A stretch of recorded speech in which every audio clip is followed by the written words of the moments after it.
যে সমস্ত ভূত প্রেত রাক্ষস দানব রামচন্দ্রকে ভয় পায় তারা রামনবমী নিয়ে অসন্তোষ প্রকাশ করছে। রামনবমীর মিছিলে অংশগ্রহণ করে কটাক্ষ রুদ্রনীল ঘোষের। রামনবমী উপলক্ষে সকলেই রাস্তায় নামতে চাইছে, কিন্তু কিছু কিছু ভূত প্রেত রাক্ষস দানব রয়েছে যারা রামচন্দ্রকে ভয় পায়। তারা নিজেরাই নিজেদের মনে অসন্তোষ প্রকাশ করছে। আমরা তবুও বলবো রামচন্দ্র তাদের মঙ্গল করুক। এদিন নদিয়ার নাকাশিপাড়ার বেথুয়া ডহরি মাঠপাড়ায় রামনবমী উপলক্ষে একটি শোভাযাত্রায় উপস্থিত হয়ে এই ভাষাতে আক্রমণ করলেন বিজেপি নেতা রুদ্রনীল ঘোষ।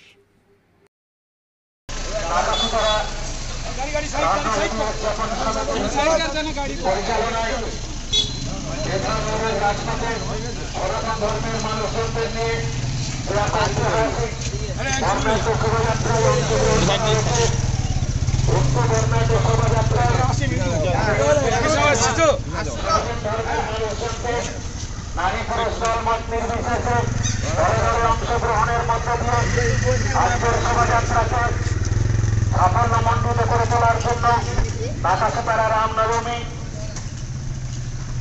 উদযাপন সমিতির পক্ষ থেকে আমরা একান্তভাবে অনুরোধ জানাচ্ছি। 500 বছরের অবসান মিটেছে,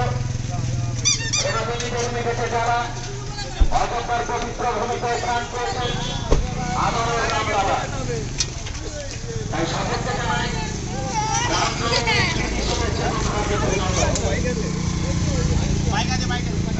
নাকাশিপাড়ার পবিত্র ভূমি। একই নারা একই নাম, জয় শ্রীরাম জয় শ্রীরাম। শেষ দাদা এক মিনিট দাঁড়া, এক মিনিট দাঁড়া, এক মিনিট দাঁড়া।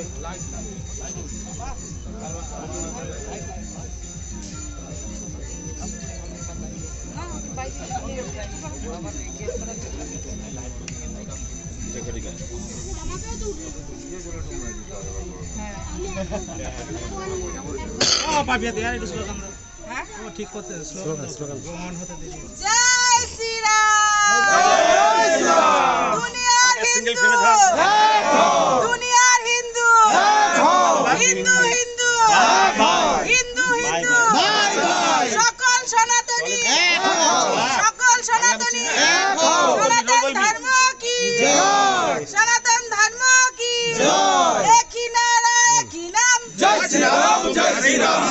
গোটা রাজ্যের যারা সনাতনী আর এই নিয়ে ভয় পেয়েছে রাজ্যের বিরোধী দল। জয় শ্রীরাম জয় শ্রীরাম। সারা বেথুয়া জুড়ে একই নাম, জয় শ্রীরাম জয় শ্রীরাম। পাস হয়েছে, এইটা নিয়ে কি বলবেন? কতটা মানে আমরা দেখুন, ওয়াকফ বোর্ডে কিছু অসাধু মানুষজন ছিলেন যারা বিপুল সম্পত্তি অর্থ যা ওয়াকফ বোর্ডের, আমাদের হিন্দুদের যেমন দেবত্ব সম্পত্তি ঠিক তেমনি আল্লাহের প্রতি উৎসর্গীকৃত সম্পত্তিকে বলে ওয়াকফ।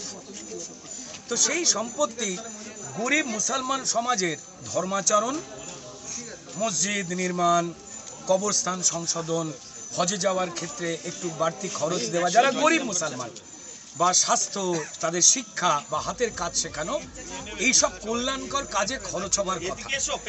কিন্তু তার সেখানে খরচ না হয় এই পয়সাগুলো কারা যেন নষ্ট করছিলেন এই ওয়াকফ বোর্ডের কিছু লোকজন, যাতে গরিব মুসলমানদের জন্যই ওয়াকফের টাকা খরচ হতে পারেন। তাই প্রধানমন্ত্রী মুসলমান সমাজের মানুষদের এই উপহারটা দিলেন মানধাতা আমলের কিছু আইনকে সংশোধন করে, কারণ প্রায় 10,000 মামলা এই ওয়াকফ বোর্ডের এগেনস্টে মুসলমান ভাইরাই করে রেখে দিয়েছে। তো তাই এটার বদল দরকার ছিল, বদলেছে, আমরা খুশি, মুসলমান সমাজ খুশি। কিছু দুষ্টু রাজনৈতিক দল, তৃণমূল, কংগ্রেস বা সিপিএম এর মতো, তারা মুসলমানদেরকে আরেকটু ভুল বোঝাবার চেষ্টা করছে, কিন্তু তারা দেশ জুড়ে বিফল হয়েছে। নরেন্দ্র মোদী এবং কেন্দ্রের বিজেপি সরকারের পাশে যে আসলে মুসলমানরা আছে, যা প্রমাণ তারা দিল্লির নির্বাচনে বিজেপিকে সাপোর্ট করে দিয়েছে, তা আবার প্রমাণিত হলো। আমাদের খুব ভালো লেগেছে যে গরিব মুসলমানের জন্য এবার উন্নয়নমূলক কাজ করতে বাধ্য হবে ওয়াকফ বোর্ড।